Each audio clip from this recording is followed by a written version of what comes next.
You're recording, huh? Yep. All right. Good morning. Glad to see you all with us today.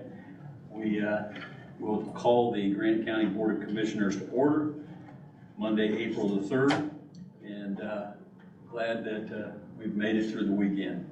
Our Lord's been gracious to us. We're going to ask you to stand. Our prayer is going to be presented by our Sheriff's Chaplain, John Pearson. John, how long have you been with the department now? Just over a year. You just being broken in too, so. Would you lead us in prayer, sir?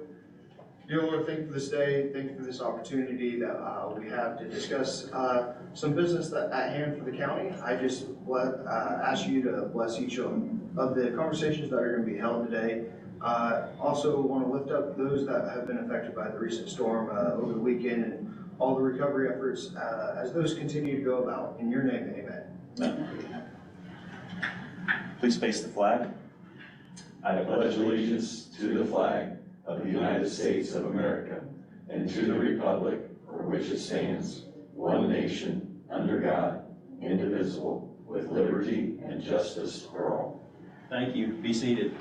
Chaplain, thank you for joining us today. Thank you. Thank you.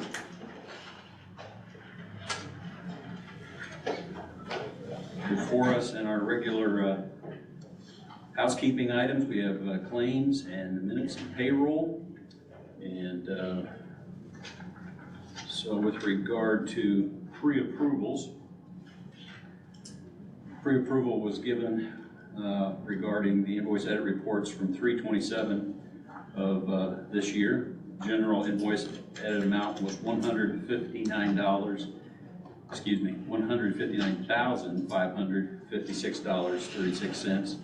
Other batch was $74,142.65.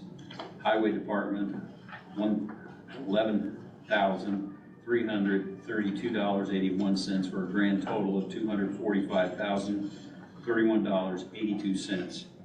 We also had four pre-approvals, singles.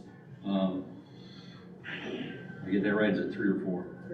Looks 3, okay. It's broken up funny here. That pre-approval was given on March 28th for card member services in the amount of $436.93 for Superior Court 2. Then corrections had a individual card member request at $1,476.11.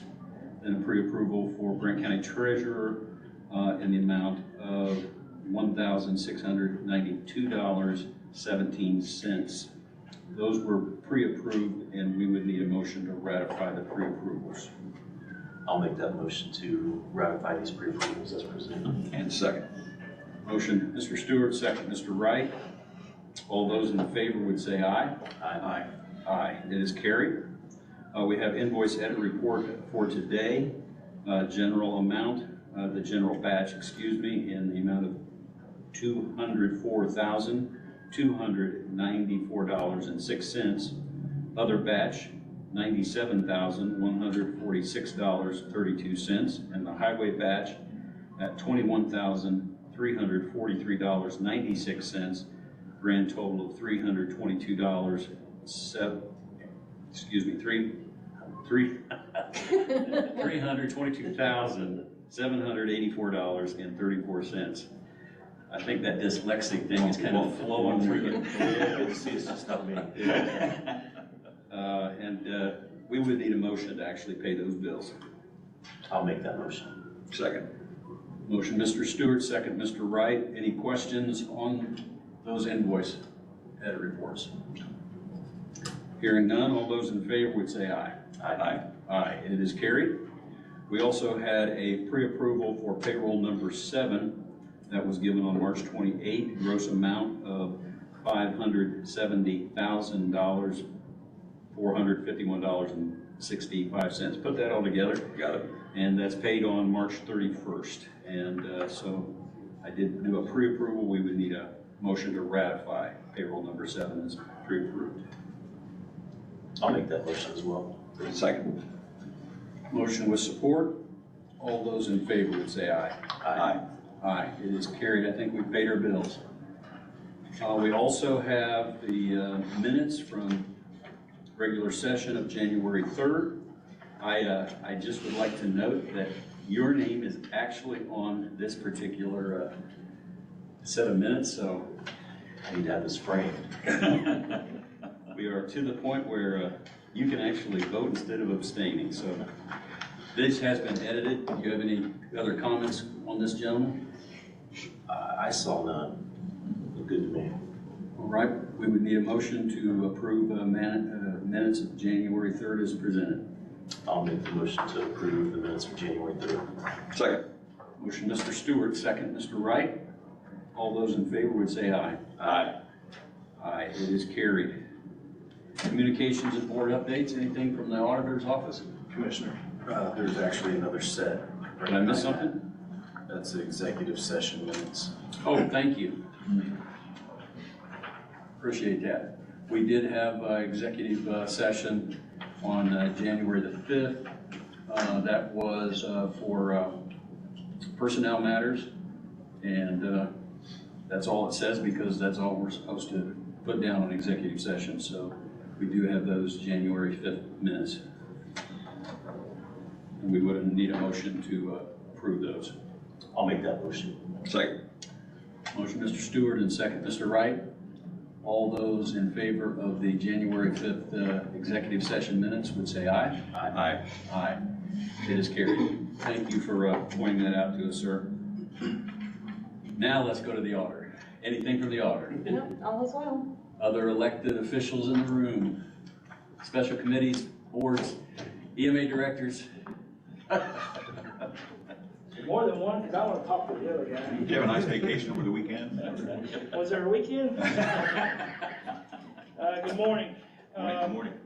I'll give you a brief update of what we know so far about the storms over the weekend. And I do have a call in about 20 minutes with the Weather Service.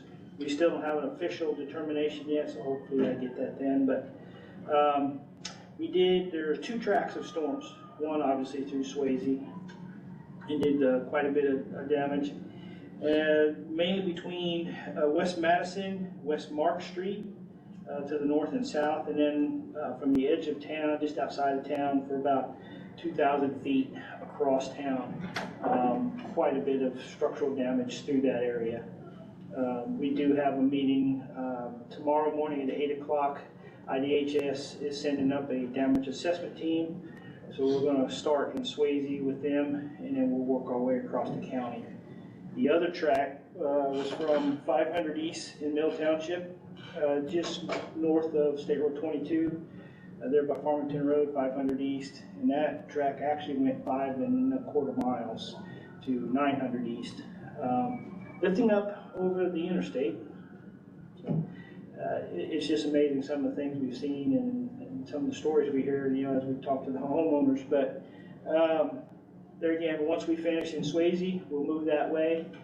This is a preliminary team that's coming tomorrow, and then based on what they find, they'll make a determination whether or not to send up a FEMA team based on what they see. So that process will start tomorrow, and from there we'll figure out what we have to do next based on how much damage they assess at that point. So some things unfolding there yet. Very few minor injuries throughout, so that's certainly a blessing. Nobody was hurt seriously, and there was a couple places where I'm truly amazed because it's total devastation and probably at least a half a dozen structures was totally destroyed. So, and then very different degrees from there. So, the only other thing I really have, and as we've gone and talked to a lot of the homeowners yesterday, letting them know that the process, if and when we can get any kind of reimbursement from the state or federal government. The other thing is to be cautious. We've already had some contractors showing up in the areas. So I want to meet with Ryan yet this morning, hopefully, and see what we can do to maybe certify these guys or make sure that people are credible when they're showing up to do work in the county. There was a couple instances yesterday already that we had to deal with. So Sheriff's Department has been helping us with that. A lot of help throughout. David and his crew, I know were out most of the night and all through Saturday, clearing roads and those kind of things. I&M brought 120 some crews from Michigan down here to help restore power. And I think we're all up. There might be just a couple spots in the county, some individuals here and there without power, but they're getting major damage on 50th Street. We had 20, 30 poles down there. Same thing on Farmington Road. So, you know, power's back up yesterday for the most part. So that's really good credit to them. And, there again, we made contact early on. You know, early Saturday morning, we were on the phone with I&M and getting things rolling. So lots of help from lots of people. We appreciate that. I'll be happy to answer any questions I can. So, great communications from Rob Kiesling to us as commissioners, as well as the county council. And I mean, that was a whole host of list of all the town boards and things like that. He was shooting out communication three or four times a day during that time and stuff. So great things there. So I did get a call from Rob with a concern of so many people underneath them trying to work. And they were very concerned about that. Is there something that we can do in the future that we would have some help getting people to stay away from that area? Because, and it wasn't just residents, it was the cable company. It's the one that worked directly straight underneath them, and they're trying to get things done, whether it's hanging transformers or whatever. It's very dangerous when they're doing all that. So I just, if there's some, I don't know if you guys are going to have a post meeting or whatever, but that's something that I would like to see addressed. So yes, we talked to Commissioner Barnes a little bit. So our plan is we're putting, we did fly a drone all day yesterday. So we have a lot of data we're processing right now. But my intention is to hopefully this week, if not maybe early next week, we have a briefing for commissioners, and we'll show you what we have. And we also I had some conversation with Mark Saturday, what we can do legally, and there's some issues with that. We considered at one point putting at least the town of Swayze under a restricted travel status. That's tough to do because the way the ordinance is right now and the way I have to do it at the state level, I have to do the entire county. I just can't skip pockets. Now, we talked to IDHS. Mark did have me reach out, so we did, and I didn't get back with you, sorry. But really, I think that's some conversation we're going to have with town boards moving forward. They can do that individually, but they really need to have an ordinance. The Sheriff's Department just can't go out there and enforce a law that doesn't exist. So it put them in kind of a tough spot. But the individual towns can do that, and I'd be happy to. We can move forward if I have an ordinance I can work with. But I only have anything that has based on the county level. So I either have to turn the whole county red, which didn't make sense. Or we just had isolated pockets. That's another thought that I've been thinking since our conversation since Saturday. Is it feasible? And again, we'll probably have to bounce this off of Indianapolis, but is it possible for us to go back in or to create a secondary ordinance that would allow us under emergency weather conditions to block off a certain area and says we've had damage, therefore we are placing a curfew restriction of status just in this location? Because again, like you said, if we go red, it goes red for everybody, and they're supposed to shelter. So is there something that we can yet legislate in an ordinance form here that gives us that right? Potentially, and IDHS did get back with me really quick, and they sent me a couple templates from other counties that have done that. So we'll look at putting that template out there and basically pass an ordinance. It's really easy for me to do it here than each individual little town out there, and I think it just makes sense. And for our sheriff's department to enforce it, they would rather that come from this body than have a hodgepodge of different ordinances out there. Yeah, I think we can create something that says with action from a local town's board or mayors requesting that this county act on their behalf. I think the legalese would have to get the attorneys in on it, but I think if they would petition us for that surrounding area, then we could do it. But So, and they did send me a template from other counties that have done that very thing, so we'll look at that. I'm sure there's a way to do that. And I think that just behooves our smaller communities with town boards to make sure that they do have an ordinance for themselves in order, just in case this happens again. And it's happened multiple times in my lifetime on that side of the county. I mean, Palm Sunday back in '65 swept all the way through town here from over in Howard County. So Howard through Greentown, Sims, all the way Oddly in. enough, I had the map pulled up that shows historical data between tornadoes in Grant County Thursday, and I was looking at that, put it out of the closet. So I had that map out, and historically, Swayze is Tornado Alley in Grant County. Oddly enough, and then, so anyway. One other thing, so as we're looking at these ordinances and stuff, I would be interested to know, I mean, priority-wise, for me, is power. Getting people back in power once something like this happens. First, make sure everybody's safe. Second is power, right? I saw the exits on the houses over there as we were doing search and possible rescue type things. But power. So I don't know. Like I say, a lot of these cable companies use out-of-town people. They call them up and say, hey, come our way. Yes. Well, they're just trying to do their job too, and I get that.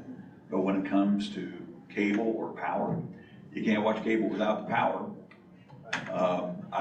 To me, we need to really kind of see if we can kind of regulate that in some way.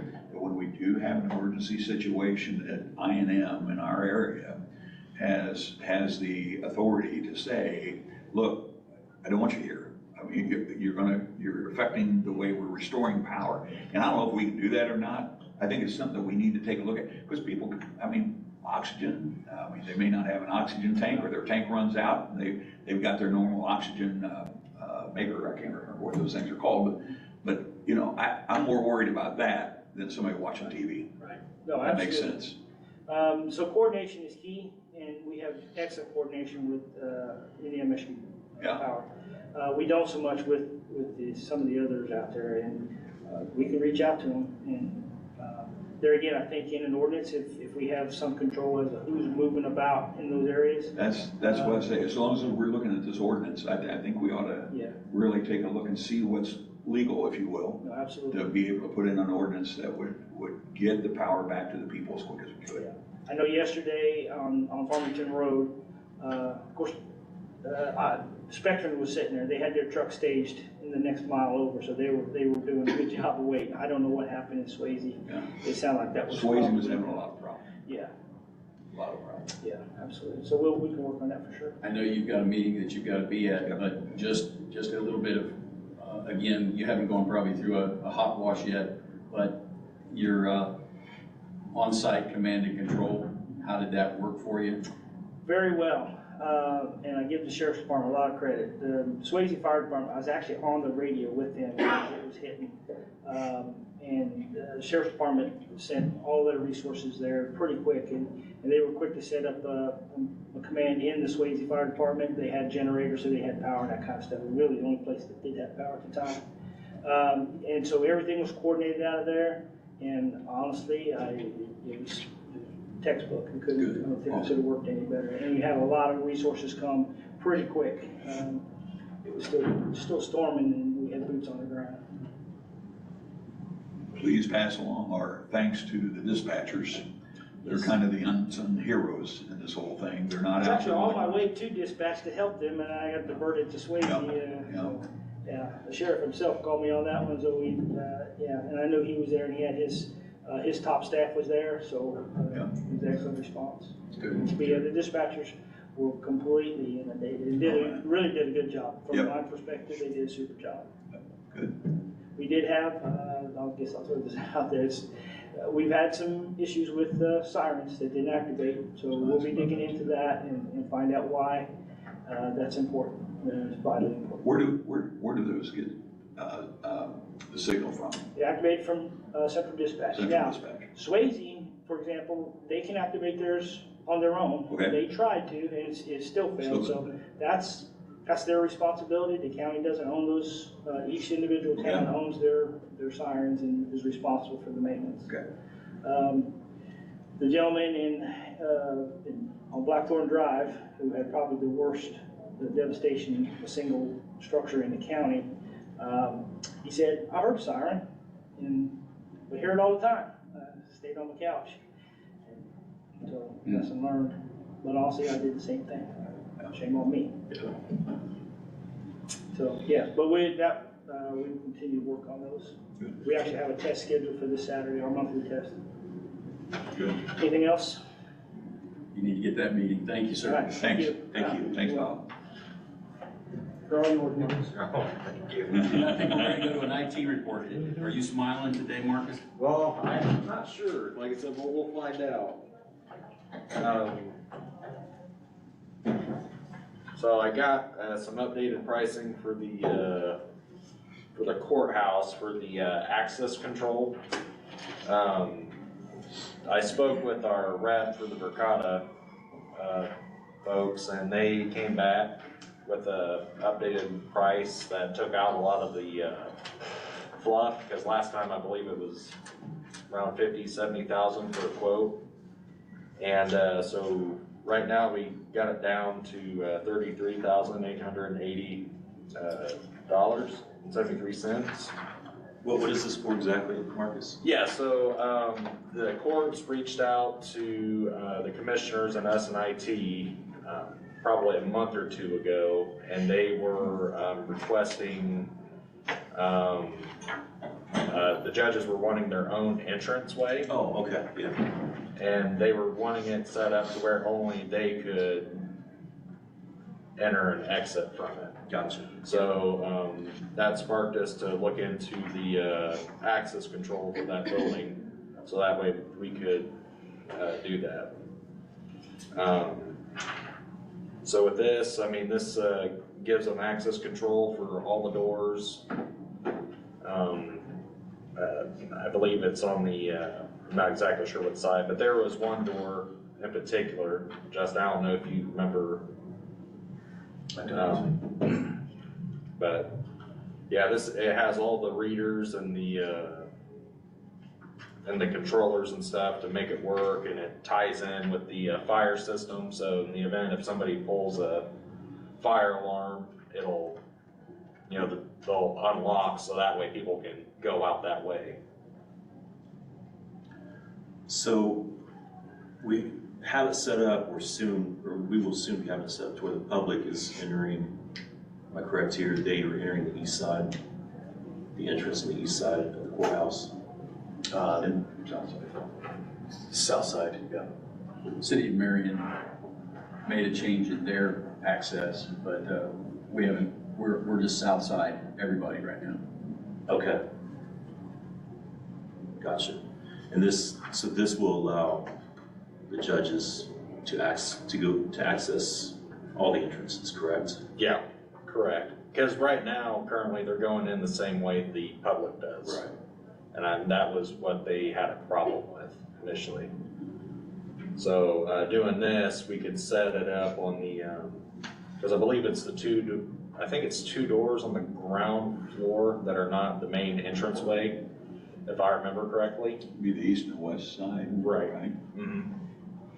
So, and then we also, they put in upgrades for, I believe it's up on the third floor for the courtrooms and the chambers for suit 2 and 3, because they have access control up there, but they're like their own standalone system that was put in by another vendor about 10, 12 years ago. And every once in a while, maintenance has to go up there and adjust it, change batteries and stuff like that. So we were hoping to get those replaced as well and get it all in the same system. Now, the nice thing with these readers is they will also tie in with the new cameras that'll be going in out in the courthouse as well. So we'll be able to tie cameras to the doors. So when somebody swipes or gets through, it'll take a screenshot or record that footage or make note of that for us. So that way, if there's something that happens at that particular entranceway or somebody, got in where they weren't supposed to, I mean, we can find that out. I did try to reach out to Stanley because we currently have another system through Central Dispatch in the jail through them, but I have yet to hear back from them. But I spoke with Ricotta and they said their stuff doesn't integrate with Velocity. He didn't even hear about that system. So, but I know with Aptech, they did a good job on the exterior cameras for the courthouse. So they do really good work, so. Is this door license extended price $68.10? Is that for like 10 years? Is that what that means? I thought it was 5 or 10. Ricotta door license, quantity 10. Yeah, they're 5-year licenses, so that includes the maintenance and support. Now, I know with the cameras, they have 10-year warranties on them. So I'm not 100% sure if the door access control does, but I would assume it would. As long as you're in a support contract with them, they would. I took that different, Marcus.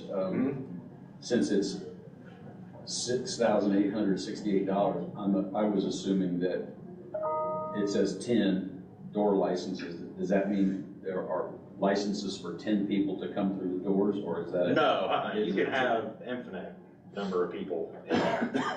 Like I said, because it might be 10 doors. Because it's been a while since we did it, so I know it was either 2 or 3 doors on the ground. Then there's, I believe, 2 doors up on the 3rd floor. Then I think there might have been, now that I think about it, there's a couple more down in the Suite 1 and Circuit Court for them, I think. So quantity 10, that means that's number of doors. Yes. Okay. Yes, correct.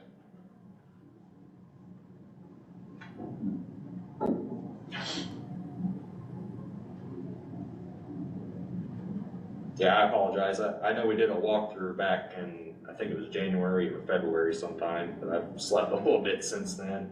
I know the big one was the ground level, for sure.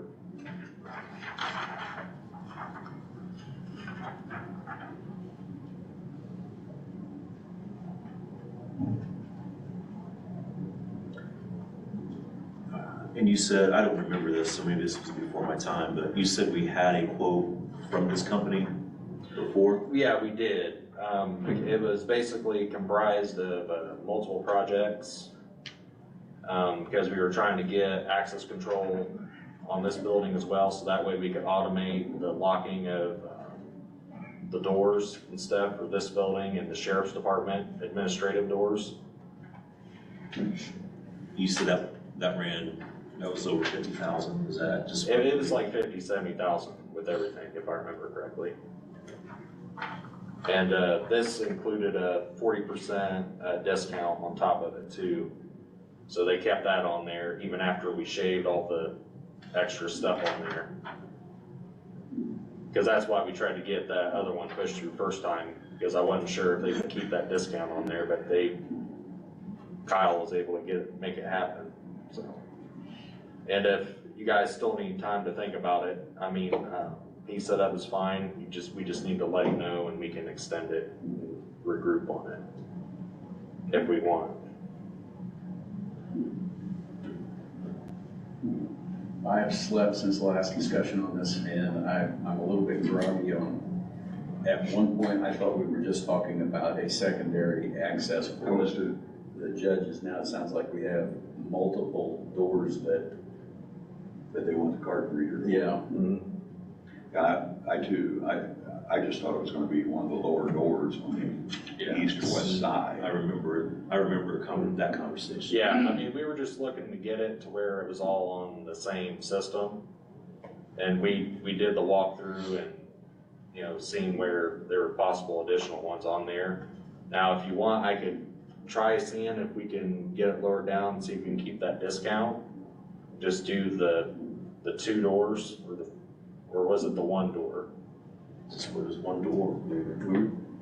At one point, we were talking about having, there was one entrance and exit that the judges would use. That's what I thought we were doing. Right.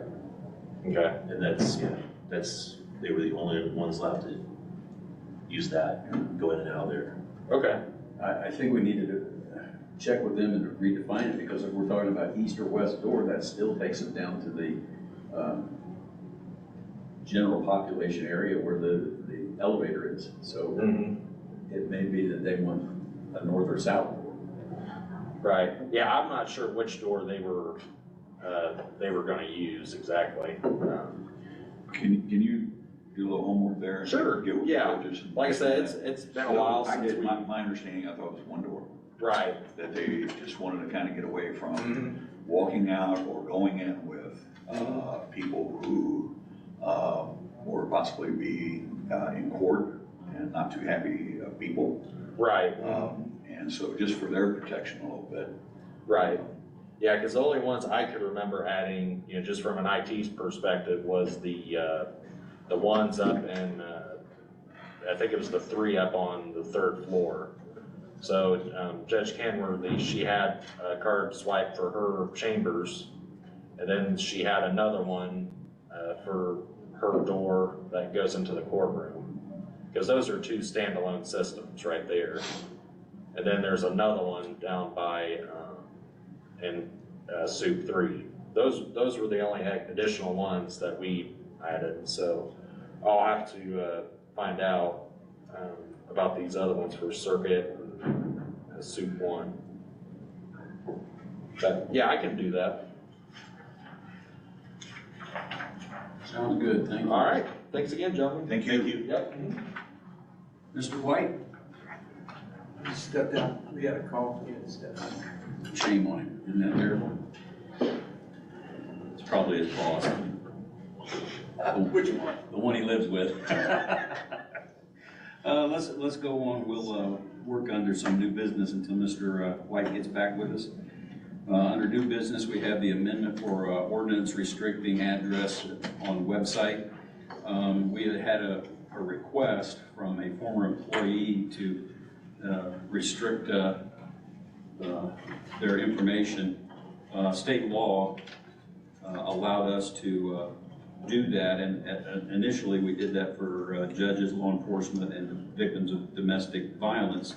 But it was pointed out that the Indiana Code also allows for surviving spouses of law enforcement officers after a line of duty death, an employee of a Department of Child Services, current former probation officers, or former community corrections officers. And again, that's for their safety and well-being, so that in a sense, clients that they've worked with don't have access to their personal information. And so with that request, I had our attorney amend the original ordinance so that it would come up to the current state statute allowances. So do you want to talk about that, gentlemen? I'm comfortable. I am too. Okay, and again, we currently have it on the books as judges, law enforcement officers, or domestic violence victims can have that information redacted, but then public officials, surviving spouses of line of duty deaths, the child services, former probation officers, or correction officers can be afforded that opportunity as well.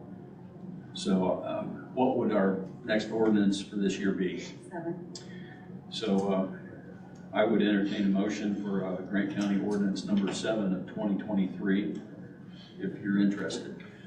Mr. President, I would move that we pass Grant County Ordinance Number 7, 2023, which is an amended ordinance of the Board of Commissioners of Grant County to restrict home addresses on Grant County's website. And I second that motion. Mr. Wright has made the motion, Mr. Stewart seconded it. Do you wish to have any clarification on any of that information before we take a vote, gentlemen? Good, sir, makes a lot of sense. All right. All those in favor of Grant County Ordinance Number 7 of 2023 would say aye. Aye. Aye. Aye. It is carried. Thank you. And David's back in the room. Let's hear from the Highway Department. Okay.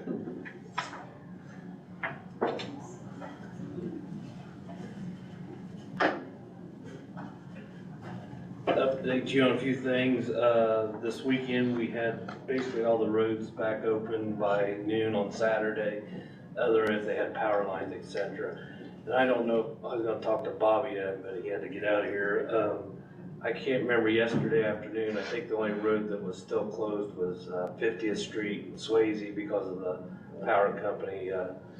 Yesterday afternoon, Farmington was open and everything, so I think that was the only road that was still closed. And when I talked to him on Saturday, I think he said it might be today or tomorrow before it was all back open. So I would say one thing, if you do look into that ordinance, maybe you could do something that if we put big barricades out and put that ordinance number on there, and because for example out there at on Farmington, it was like a parade going into that housing addition, and people just going around, turning around, going right back out. It'd been nice to put a barricade that had their ordinance number and just not let people in there, unless they were residents or a contractor doing work or something, because I was out there yesterday or Saturday and Sunday, and it was like a zoo out there, so. I mean, just to let you know, we just got an update from our EMA director. Unofficially, Gas City was an EF3 tornado, and Swayze was an EF2. So that's just coming across. So I think that you're absolutely right. When we have something of this magnitude, we need an ordinance and we need blocks. And whether it's our EMA or our public safety officers that are kind of giving some direction, we need that. yeah. And I know in Swayze, I rode over there with Deputy Chief JK on Saturday morning, and we had talked to somebody at the school, and some copper that was in one of their buildings kind of blew into the field, and somebody picked it up, put it in their car, hit it out. And so again, I go back and say, we do need something where we've got control and to keep people out of there, just kind of like the bad guys with the restoration companies. I mean, if we don't have an ordinance on that, I don't know if that takes an ordinance or if the sheriff's department can just go ahead and take care of that. I don't know. You know what I'm saying? I mean, what is that? I don't know if we've got anything. I mean, technically, if you're looting, I think the sheriff's department has some jurisdiction there, but if probably we need to make a declaration, or the local municipality, that we've had an emergency and these emergency steps are being enforced. So it's a question we really don't want to have to deal with, but it's something we have to deal with. Yeah, we have to deal with. The next thing I was gonna bring up is I did get look at the asphalt liquid bids for 2023.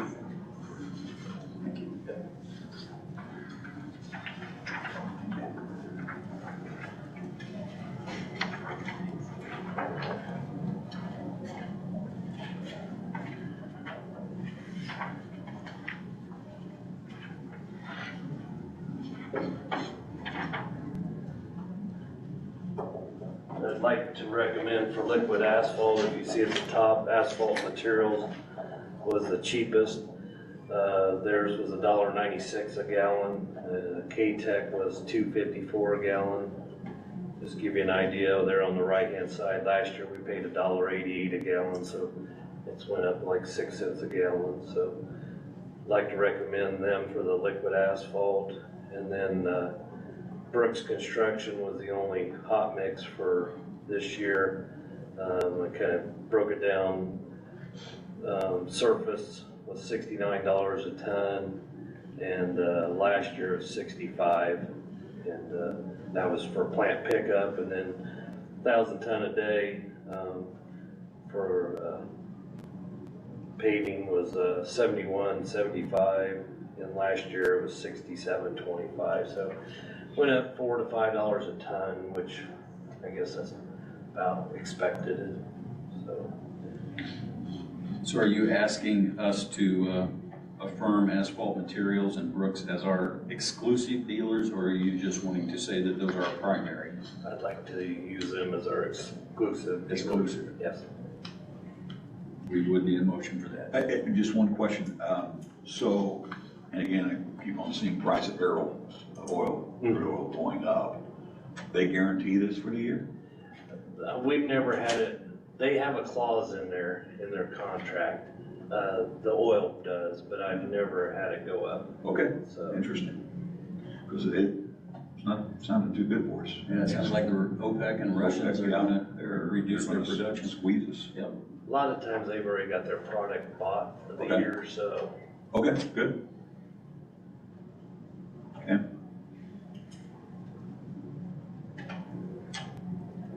Chair, ready for a motion? Yes, sir. I would make a motion that we go with Asphalt Materials at $1.96 for liquid asphalt, and the hot mix asphalt would go with Brooks at $69. I second that motion. Motion, Mr. Wright, second, Mr. Stewart. Any other discussion, questions? Hearing none. All those in favor would say aye. Aye. Aye. Aye. Carried. Thank you. Thank you. Just a kind of an update for you gentlemen. I believe it was the end of January to the end of February. The wheel tax for the county was right around $58,000 that we received. So we'll get that monthly. So that's something new that we never had in the past. So bonus, and we'll just have to kind of see how much money we get this year, or whether we ask for to use this additional money to use, or appropriate it, I should say, through the council. So just let you know, I'll try to keep you updated how much it receives every month, so. Remind me in a discussion, when they put the wheel tax in motion, we didn't make any concessions about Cume Bridge, did we? Or are they anticipating that gets lowered? I think in the future they would like to lower it. Like I told them, the first few years, there's really no way it can take that big of a hit to reduce it, until we get something established. When it comes to Cume Bridge, we are the ones that would bump up the levy on that if we needed to. If we don't do anything and we ask it to remain the same, it will remain the same. But if we lower it, then any money that would have been in Cume Bridge would go into the general fund. And so we have to monitor that annually. And if we wanted to see any type of increase, we would have to have that done by May, I think. I think it's August, isn't it? 1st of August. I thought we had to have it done early. You might be right on that, now that you said that. I think they have to pass an ordinance or a resolution by May. Do we need to consider that at all, or you want to just let this wheel tax ride and see if we're okay? I think we need to just leave everything the way it is. And like I talked to Angie a little bit, the wheel tax, the only thing bad about it is they estimate that we're maybe get right around $1 million this year, but until we really go through it in the first year, we really don't know. Right. It could be July and we only sitting on $200,000 or $300,000, which basically is 2 miles of road paved. So I really kind of want to see where we are at in the middle of the summer and see if it's justified to go ahead and ask for appropriation, or just kind of let it set for a year and build up. The next thing is I made you gentlemen a copy of the Branson Street letter that when we applied for federal aid.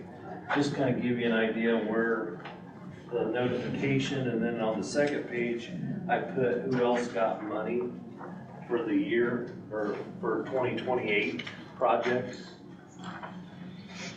I think that's your first year wrong letter, isn't it? You've been turned down.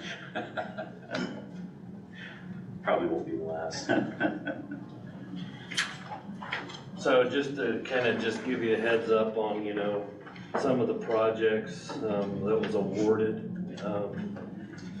So just if you, kind of was, we asked for $7 million, and so there was some project that was over 7 million. There was one that was over 6 million, and then there was some that was only $1,855,000, just to kind of give you an idea of who was awarded and everything else. So just kind of update you on that. So, and I know you guys said when you go down to the State House, this might help you for leverage, and so just to give you something to go for. So. I'm looking here, I don't see Grant County anywhere, right? No, we didn't get awarded, so. And I think, you know, might be one I can understand too, you know, if they said, you know, we got one project at 7 million and we could do 6 projects for $1 million something, so. And that was my question, and I was trying to figure out how to word it, and I think you just worded it. Is there a certain bucket Well, that they that's, have, and then they try to? yeah, I was thinking it was 127 million they had for fiscal year 2028 to build the construction of these projects. So I guess one side of me, I wish they would tell you before you go apply, you know, how much money they're gonna, you know, I guess that's one thing I kind of always wonder is, you know, are they only got $20 million, and, you know, if 20 people apply for $1 million, there ain't no sense of 50 people applying kind of thing, but. Well, that list is vast. You go from some of the smallest communities to Hamilton County and Noblesville getting money. So There's a $10 million project on here, 9.8. Yeah. Yeah. And I mean, I think a lot of things fall in criteria, you know. One, for example, Blackford County, they got $1 million, or $1.4 million, but I think the last federal aid job they had was like 15 years ago. So I think they think about things like that. When you apply and you say, I haven't got a federal aid job in 15 years, they're probably like, we better look at this one real close. So, and I think it's been great. We've had numerous federal aid jobs. The bridge going over Jalapa, that was a federal aid job. The one we just did a year ago in Pennsylvania was a federal aid job. So we've had numerous federal aid jobs. The 600 East Road project that you got money earmarked for. So we've been awarded quite a few jobs, but it's also nice to get another one too. So Looks like for the most part, it's about between 1 million and 5 million is what they award. Looks like that's the majority of it. So Interesting. Thank you for that information. That's good info right there. And just to let you know a little bit on Branson Street, Mark, before you send me a picture, I know there's a log jam. Yes, there you go. I was gonna bring that.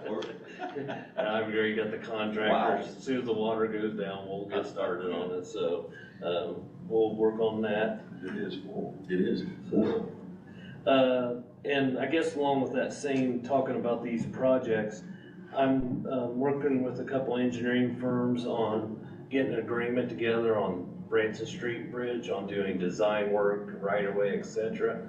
And also with the bridge on 38th Street over the river.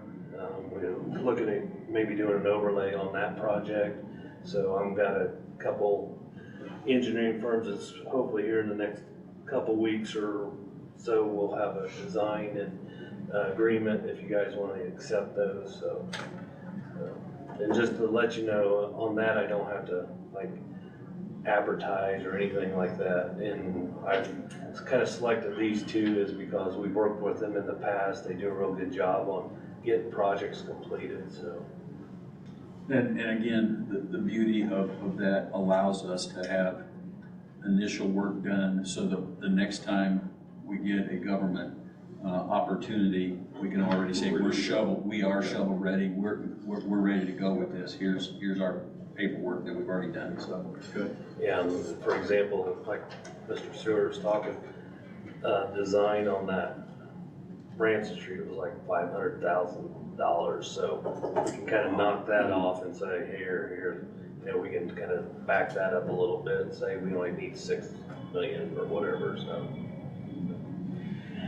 Update you on a few other things. We've got all of our snow plows painted, cleaned up, and hopefully put away for the year. Got the salt and sand all back full. The barn's completely full on that.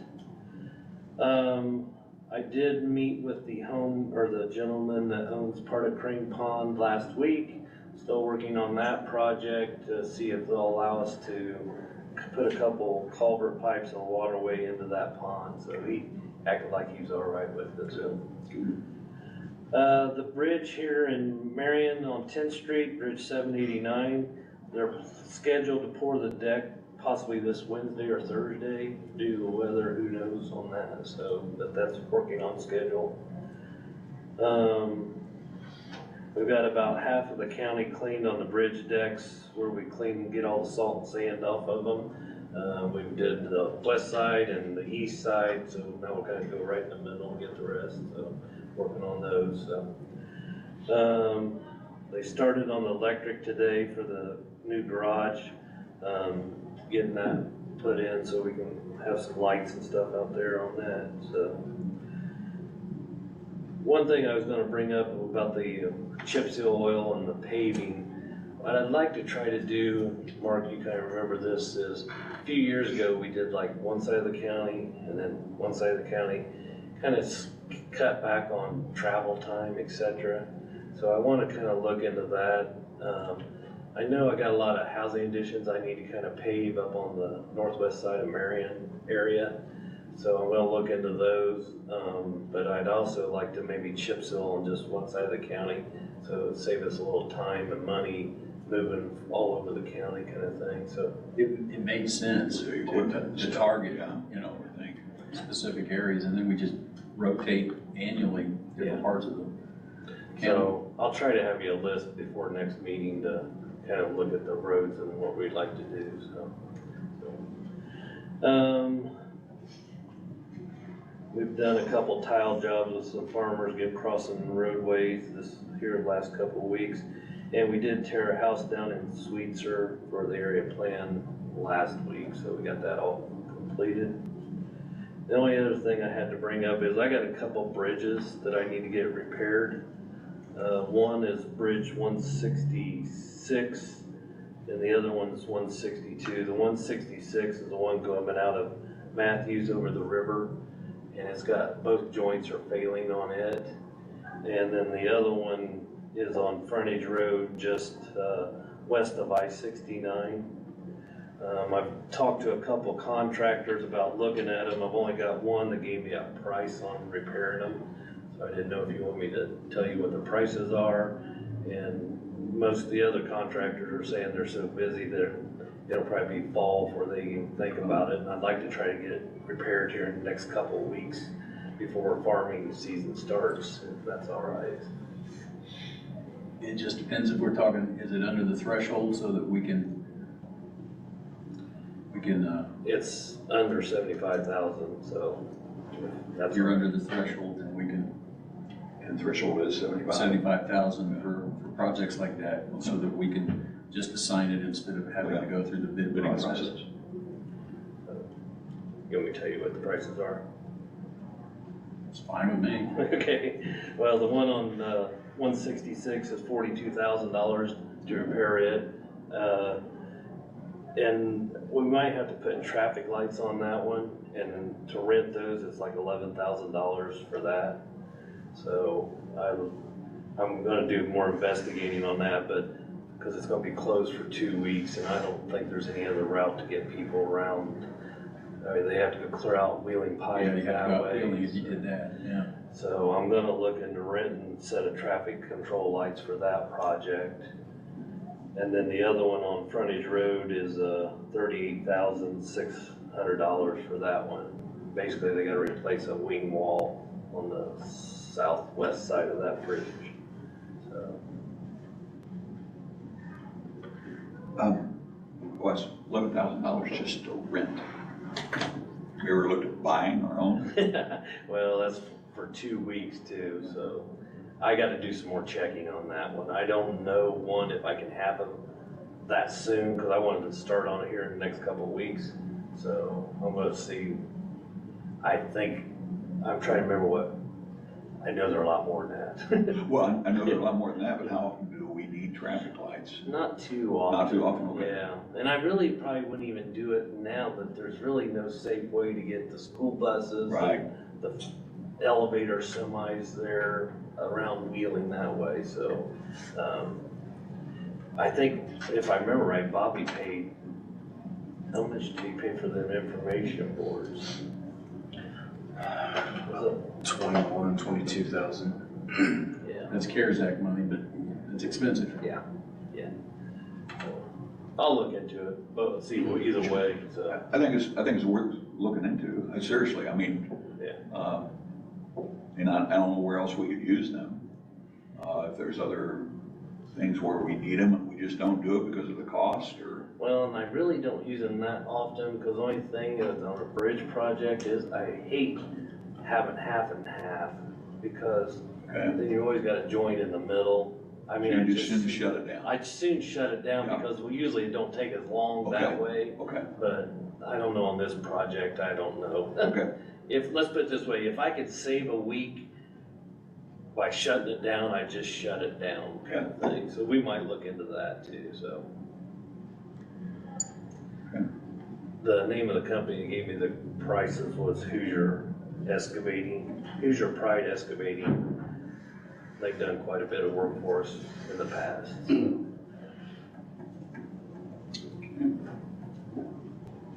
I think that, especially on the Bridge 166, I think time's of the essence, and I think we give him the authority to go ahead and That's the get one those back, projects. right? Yes. Get those moving. I agree. I'm good with it. you need a verbal, or you? I think we probably should make a motion, since it is going to be that much money. I make a motion that we give Mr. White the approval to do bridge number 166, not to exceed 42,000. Is that the one you need the lights on as well? Yes. So probably ought to raise that to 53,000, not to exceed. About the other bridge? 162. Oh, I didn't, I thought you were just doing the one. Yeah, we can- I'm so sorry. So I'll also add to that motion that we'll do 162, which is a frontage road for I-69 for a tune of 38,600. Right? Motion, and we have a second. Any further discussion or questions from Mr. White? Hearing none, all those in favor would say aye. Aye. Aye. Just to update you too, on Bridge 16, which is up on EOW, almost to 700 North. We did purchase 3 parcels from landowners up there. You might have seen them on your claims. I think altogether was under $4,000. So it just, had any questions on that, that's where those were, so. We had to get those parcels in order to put our equipment and or Yeah. right of way. Yep, so those are all taken care of and paid for to the homeowners. And hopefully if it don't rain too much next week, we do have that pipe for the city of Marion. We'll try to install that over on Marshall, I Yeah, believe north. it is. So we'll try to get that done next week on that, so. That's all I have, unless you gentlemen have anything. Anything for Mr. White? Thank you. All right, thank you. Thank you. All right, we have gotten all of our old stuff done. We have a ratification on ADA resolution. Because we were under time constraint, Nancy Bender got the resolution prepared for us, and I pre-approved it in order to comply with the state deadline. So What resolution, did we already have that resolution number? I think it was 8. Yes, the That was ADA. yes, resolution number 8. That was pre-approved, and so we would need a motion to ratify that resolution 8. I'll make a motion to ratify resolution 8-2023. Second. Right, motion with support. Just information again, that brings us up to ADA compliance, or that we have have ADA compliance in motion is basically what we're doing there. And that Justin is our representative, is that correct? That's correct. All right. All those in favor of that motion would say aye. Aye. Aye. Aye, it is carried. I've got one other bit of housekeeping before any other business we need to do, gentlemen. We have scheduled in this room Wednesday at 10 a.m. The Commissioner's Certificate Sale. It's come to our attention that we may be flooded with potential buyers to the tune of plus hundreds of people. And so since we have a limitation of 75 individuals in this room, arrangements have been made to go out to the 4-H fairgrounds to allow the certificate sale to continue on Wednesday the 5th. We need to formally affirm that as commissioners, since we're changing the location. We will do the proper signage. We're making a public announcement because of this information that's come our way. And I would recommend that we also advertise in our best way we can. There may be people that are coming at the 10 o'clock hour that if they still come here, we'll have signage, but that we would note that the actual bidding would start at 10:30 so that if they come to the wrong location, they still have time to get out to the fairground. So that would be my recommendation, is to move the tax certificate commissioner's certificate sale to the 4-H fairground, and that the bidding started at 10:30. We can consent to that, or you can make a motion, whatever you want to do, but because of the... I think we just consent. Yeah. I would like to add a caveat to that, because there is some very, very bad weather possibly coming our way. I think we need to really just kind of take a look at that. What I don't want is to have a bunch of people in a building where we've got bad weather coming in, and we're responsible for that sale.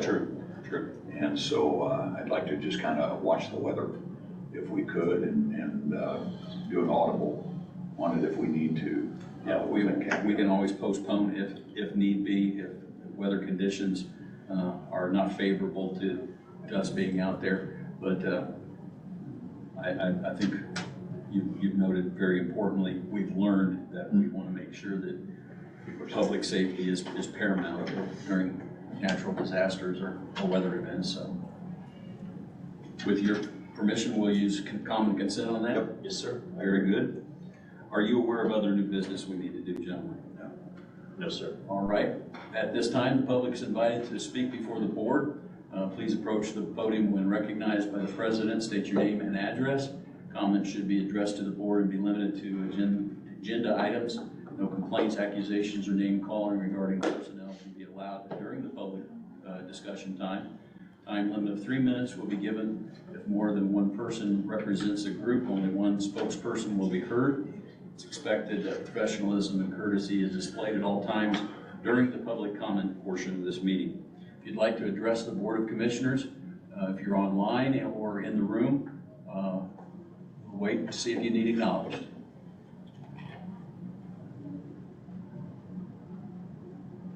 Seeing nothing online, nothing in the room. Should also note that immediately following this meeting, the Board of Finance will meet, and Chairman Stewart will convene that. Would you say 5 or 10 minutes after our meeting? 10 minutes after we conclude. All right. Hearing none other? Just one last thing. I do want to thank Marcus and his crew for getting our monitors up, where actually people can actually see what's on the monitors. It's going to be great if we have a presentation that the actual people sitting in the audience can actually see what's going on. And thank you so much for doing that. Yeah, and also have to thank Vince and the guys for helping get those up, because you don't want me drilling into the walls, so. But good job. Thank you so Yeah. much. Thank you. All right, we will declare ourselves in recess, and the Finance Board will convene in 10 minutes.